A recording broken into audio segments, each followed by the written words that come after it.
పొద్దునే మన కళ్ళ మీద కళ్ళాపి నీళ్లు చల్లేశారా. ఇప్పుడు ఈ నోట్లు ఏం చేసుకోవాలి మావా? నాలుగు గీసుకోవడం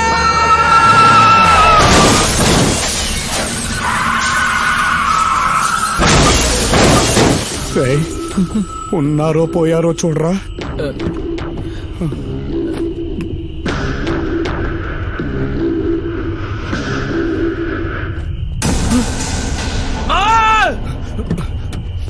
ఏంట్రా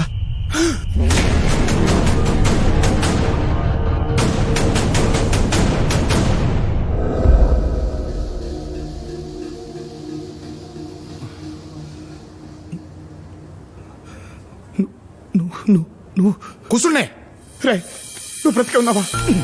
ఏ పోయాననుకున్నావా? అది కదరా, ఇన్నేళ్ల తర్వాత కలిసామన్న ఆనందం లేకుండా ఏంటో అలా మాట్లాడుతున్నావు? ఎలా ఉంటుందిరా ఆనందం? ఆ రోజు బ్లాస్ట్ తర్వాత ఏం జరిగిందో తెలుసా? ఆ రోజు ఫైర్ యాక్సిడెంట్ లో ఎగిరి పోలీస్ స్టేషన్ మీద పడ్డాను. స్టేషన్ తో పాటు పక్కనున్న ఇళ్లు పంట పొలాలు కూడా అంటుకున్నాయి. నా వల్లే ఇదంతా జరిగిందని నన్ను బాల నేరస్తుల శిక్షణా శిబిరానికి పంపించారా. అక్కడ నేను కళాకారుణ్ణని తెలుసుకుని జైలరు ఇతర సిబ్బంది కలిసి నా చేత డాన్సులు నాటకాలు వేయించి నన్ను టార్చర్ పెట్టేశారా. ఇలా ఒకటి కాదు రెండు కాదు, కొన్ని సంవత్సరాల పాటు కార్డు ఉన్నోడు లేనోడు ఏటీఎం ని వాడేసినట్టు వాడేశారా. ఎందుకురా అంత ఫ్రస్ట్రేషన్? ఉండదా నిన్న రాత్రి వరకు నువ్వు పోయావనుకున్నాను. నువ్వు బ్రతుకుంటే కూడా అసలు నేను ఉన్నానో పోయానో అని తెలుసుకునే ప్రయత్నం కూడా చేయలేదు కదరా. ఆవేశపడకరా, ఒక్కసారి నేను చెప్పేది విను. ఆ రోజు మంటలార్పడానికి వచ్చిన ఫైర్ ఆఫీసర్ దూలం కింద స్పృహ తప్పి పడిపోయిన నన్ను చూసి హాస్పిటల్లో జాయిన్ చేశారా. 10 రోజుల తర్వాత కోలుకున్నాను. నా అనేవాళ్లు ఎవరూ లేరని నన్ను ఆయనే చేరదీశారు. ఆయన చెప్పింది వింటూ పెట్టింది తింటూ బుద్ధిగా చదువుకుని బ్యాంక్ మేనేజర్ని అయ్యాను. నీకు టైం కన్నా బాగానే జరిగాయి కదరా, మరి టైం కన్నా టైంలో నా బండి కింద ఎందుకు పడ్డావు? టైం బాగోలేక. ఏ అంత కష్టమే వచ్చింది? మంచితనం అంత పుస్తకాల్లో ఉంటే పాఠం అవుతుంది, మనలో ఉంటే గుణపాఠం అవుతుంది. నా విషయంలో కూడా అదే జరిగిందిరా.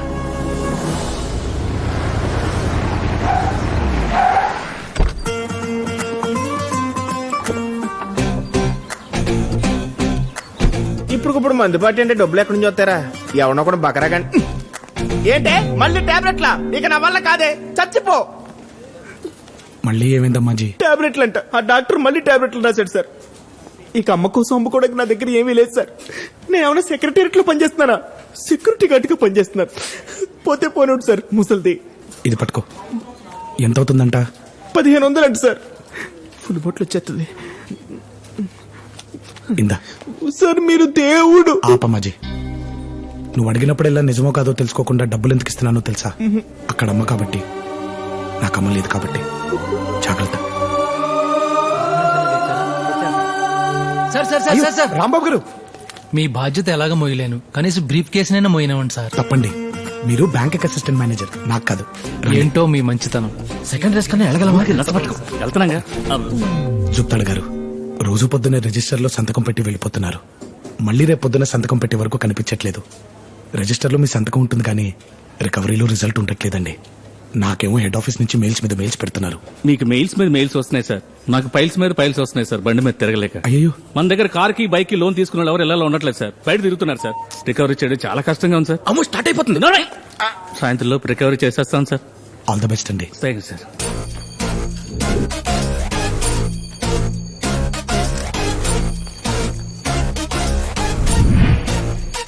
వచ్చినే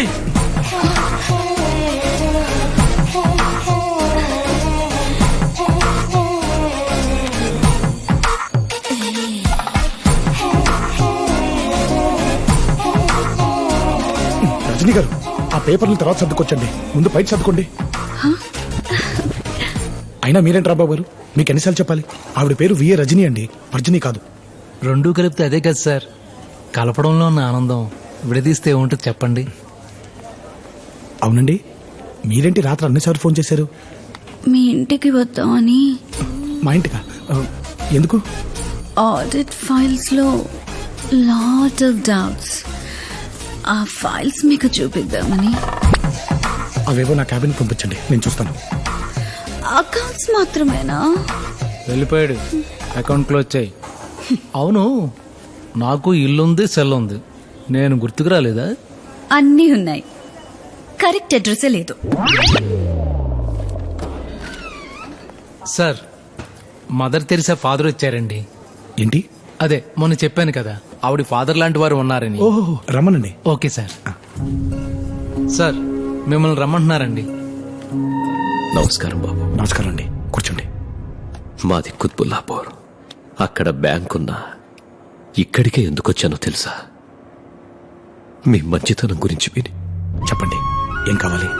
మా ఏరియాలో ఒకప్పుడు మంచినీటితో చెరువు నిండుగా ఉండేది, కానీ ఇప్పుడు అది ఎండిపోయింది. కన్నీటితో దాహం తీర్చుకోవాల్సిన పరిస్థితి మాది. అందుకే చెరువును బాగు చేయించి మంచినీళ్లతో మళ్లీ నింపాలనుకుంటున్నాను. దానికి దాదాపు ₹1 కోటి దాకా ఖర్చవుతుంది అంటున్నారు. మీరు లోనిచ్చి మా మంచినీటి లోటును తీర్చాలి. మీకు చేతులెత్తి దండం పెడతాను. అయ్యో, మీరు పెద్దవారు.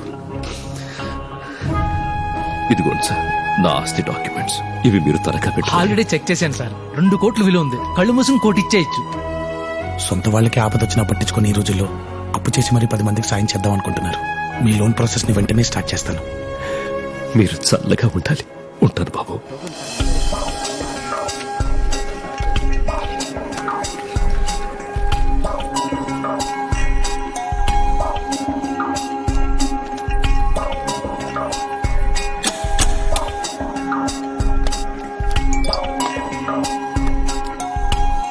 Shit.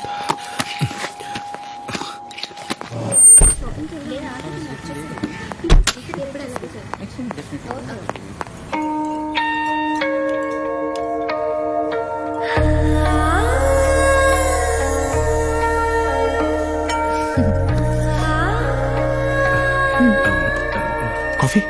ఇప్పటికే 20 తాగాను. ఎన్నింటికి వస్తానన్నావు, ఎన్నింటికి వచ్చా? ఎన్ని కాల్స్ చేశాను, ఎన్ని మెసేజెస్ పెట్టాను. Sorry Priya, financial year end కదా, సో బ్యాంక్ లో అకౌంట్లన్నీ చెక్ చేసుకుని వచ్చేసరికి మన జర్నీ కూడా ఈ రోజు ఎండ్ అవుతుందని చెప్పడానికి వెయిట్ చేస్తున్నాను. అది కాదు చెప్పాను, వెళ్ళిపోతున్నాను. బాయ్. ప్రియా. ప్రియా, ఈ ఒక్కసారికి. ఒక్కసారి ఎన్నిసార్లు చెప్తావు? ప్రియా, అందరూ మనల్ని చూస్తున్నారు. చూడండి, నువ్వు ఎంత టార్చర్ పెడుతున్నావో ప్రతి ఎదవికి తెలియాలి. హలో మేడం, ఏంటి ఇందాక నుంచి ఓ లేట్ లేట్ అని అమాయకుడిని పట్టుకుని టార్చర్ పెడుతున్నారు? అయినా లవర్స్ అన్నాక ఆ మాత్రం అడ్జస్ట్మెంట్ ఉండాలండి. హే కలపత్తర్, మేం లవర్స్ అని నీకెవరు చెప్పారు? He's my customer. కస్టమరా? కంగారు పడకండి, తనది శుభమస్తు మ్యారేజ్ బ్యూరో. నా పెళ్లి బాధ్యతలు తన చేతిలో పెట్టాను. అర్థమైందిగా, నీ పని నువ్వు చూసుకో. అది కాదు ప్రియా, ఒక్కసారి నేను చెప్పేది. ఏది కాదు? మా నాన్న మ్యారేజ్ బ్యూరో పెట్టి 90 పెళ్లిళ్ళు చేశారు. మిగతా 10 ఫినిష్ చేసి 100 పూర్తి చేస్తానని నేను ఛాలెంజ్ చేశాను. ఈజీగా 9 చేశాను. 3 months నుంచి నీ ఒక్కడికి మాత్రం చేయలేకపోతున్నాను. ఆ సల్మాన్ ఖాన్ కైనా సంబంధం తీసుకురావచ్చు, కానీ నీకు మాత్రం తేలేకపోతున్నాను. ప్రియా, నా ప్రాబ్లమ్స్ గురించి నీతో చెప్పాను కదా. అవి ప్రాబ్లమ్స్ కాదు నాయనా, కంప్లైంట్స్. ఒక అమ్మాయికి కాళ్ళకి పట్టీలు లేవని పద్ధతి లేదన్నావు, ఇంకో అమ్మాయి కళ్ళకి కాటికి లేదని కల్చర్ తెలియదన్నావు, ఒకదానికి దూకుడు ఎక్కువైందన్నావు, ఇంకో దానికి వాగుడు ఎక్కువైందన్నావు. తీరా అన్ని ఉన్న అమ్మాయిని తీసుకొస్తే ఆలస్యంగా వచ్చావు. ఆ అమ్మాయి వెళ్ళిపోయింది. ఆ అమ్మాయికి సహనం లేదనమాట. ఆహాహాహాహా. అమ్మాయిని కూడా చూడకుండా వంకలు పెట్టేవాన్ని నిన్నే చూస్తున్నాను. ఇంక నా కోపిక అయిపోయింది, నన్ను వదిలేబాబు ప్లీజ్. అది కాదు ప్రియా, అలా కాదు, ఇంకొకసారి గట్టిగా ట్రై చేద్దాం. సరే, ఇదే లాస్ట్ ఛాన్స్. కానీ నేను చూపించబోయే అమ్మాయిని నువ్వు ఫైనల్ చేసేయాలి, అంతే.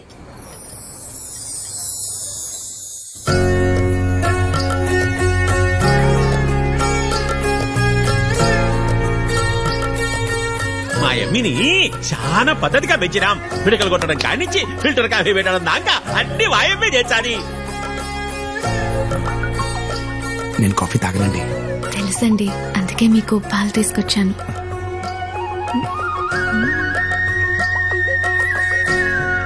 థ్యాంక్స్. అమ్మాయి ఓకేనా? అమ్మాయి మరీ క్లాస్ గా ఉంది, కొంచెం మాసు. అవునా? మీకేడ నచ్చదోనని రొంత రొంత కంట్రోల్ పెట్టినా. అమ్మి బయటకు.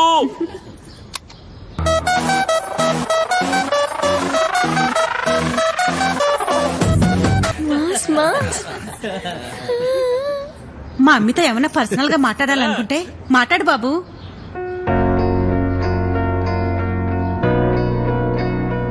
దేవుడా దేవుడా, ఇక్కడ దాకా తీసుకొచ్చా. ఏ వంక పట్టకుండా చూడు స్వామి. ఇదే నా ప్రపంచం, ఇదే నా కుటుంబం. మరి మీ గురించి? నాకు తన గురించి చెప్పడానికి పెద్దగా ఏమీ లేదు. చిన్నప్పుడే ఫ్యామిలీ మొత్తాన్ని పోగొట్టుకున్నాడు. తను చేసుకోబోయే అమ్మాయిలో అమ్మని వెతుకుతున్నాడు. లవ్కి ఊహ తెలిసాక తను కనే ప్రతి కళ తన కాబోయే భార్య గురించే. నీకు ఆరోగ్యం బాలేకపోతే అమ్మ అవుతాడు, మనసు బాలేకపోతే ఒక మంచి ఫ్రెండ్ అవుతాడు. నీ ఇంట్లో వాళ్ళకి ఏ కష్టం వచ్చినా తనే అండవుతాడు. నువ్వు తాళి కట్టించుకునేటప్పుడు తప్ప ఇంక జీవితంలో తలదించుకోవాల్సిన అవసరం రానివ్వడు. ఇంకేం ఆలోచించుకు శ్రావణి, ఓకే చెప్పాయి. నాకు ఓకే. అమ్మయ్య, నా టార్గెట్ ఫినిష్ అయిపోయింది. నీకు ఓకేగా? ఏంటి అమ్మకి ఆపరేషనా? సార్ సార్ సార్ నా ఎంగేజ్మెంట్ డేట్ ఫిక్స్ అయింది. ప్రియ దగ్గర నుంచి ఫోన్ రావడం ఆగిపోయింది. రోజు తన నుండి ఫోన్ వస్తే టెన్షన్ పడిపోయే నేను తన నుండి ఒక్క కాల్ కూడా రాకపోయేసరికి నాలో ఏదో మిస్ అయిన ఫీలింగ్ స్టార్ట్ అయింది.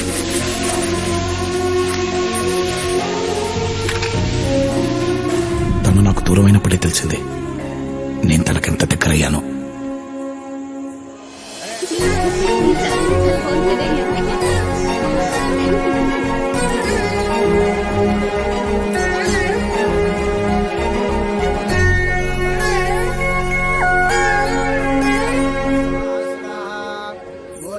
సారీ.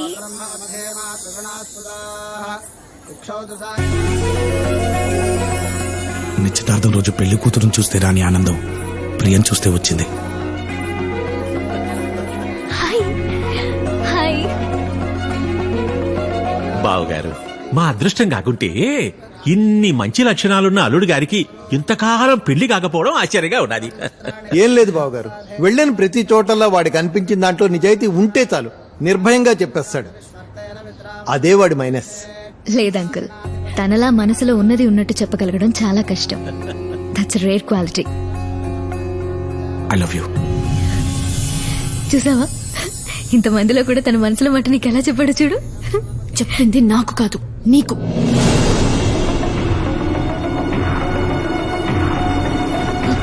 నువ్వు తనని తప్పుగా అర్థం చేసుకుంటున్నావు. తను చెప్పింది కరెక్ట్ ప్రియా. నన్ను అర్థం చేసుకునే అమ్మాయి కోసం ఇంతకాలం వెతికాను, కానీ నువ్వే అని లేట్గా అర్థమైంది. I'm sorry Shravani. I hope you understand.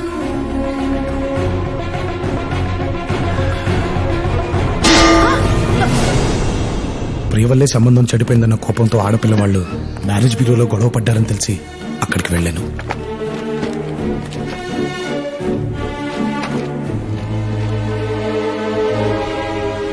ఎందుకొచ్చావురా? మళ్ళీ ఎందుకొచ్చావు? నీ వల్ల మా బ్యూరోకి చెడ్డ పేరు వచ్చిందని తిట్టాలా? 10 మందిలో నా కూతురికి ప్రపోజ్ చేసి అవమానించావని కొట్టాలా? నేను చెప్పిన ప్లేస్ తప్పై ఉండొచ్చు, కానీ నేను చెప్పింది మాత్రం కరెక్ట్ ప్రియా. నాన్న, అతనితో మాట్లాడనవసరం. ముందు ఇక్కడి నుంచి వెళ్ళిపోమను. అది కాదు ప్రియా. ఏది కాదు, ఏది కాదు? చూడు, దయచేసి వెళ్ళిపో. ఇంకెప్పుడు నాకు కనపడకు ప్లీజ్.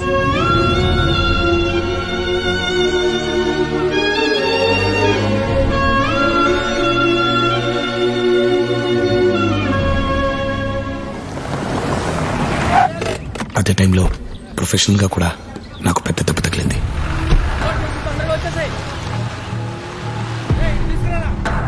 ఎరా, అంతా లోడ్ అవుతున్నట్టేనా? అయిపోయినట్టేనా? ఏ బ్యాంక్ మేనేజర్. సార్ చెరువు అన్నారు. ఏ బ్యాంకు? నువ్వు ఉన్నది చెరువులోనే. మరి నీళ్ళేవి సార్? దొంగ చేపలు మొత్తం తాగేశాయి. చేపలా? చేపలు ఎక్కడ ఉన్నాయి సార్? అదిగో కొరమీను, మట్టగిడస, బొచ్చ. సార్ ఇది అన్యాయం సార్. జనాల గొంతు తడుపుతానని లోన్ తీసుకుని అదే కదా చేస్తున్నాను. చాలా మంది గొంతు తడుపుతున్నాను. మంచి నీళ్లతో కాదు, మందుతో. చూడు, కేసులు పంపిస్తున్నాం. నేను కోర్టులో కేసు పెడతాను. రే బ్యాంకు, ఈ చేపలు చెరువులో ఉన్నంత వరకే మెత్తగ్గా ఉంటాయి. ఒడ్డుకొచ్చాయో మొసళ్ళవుతాయి, మీద పడి తినేస్తాయి. బయలుదేరో పో.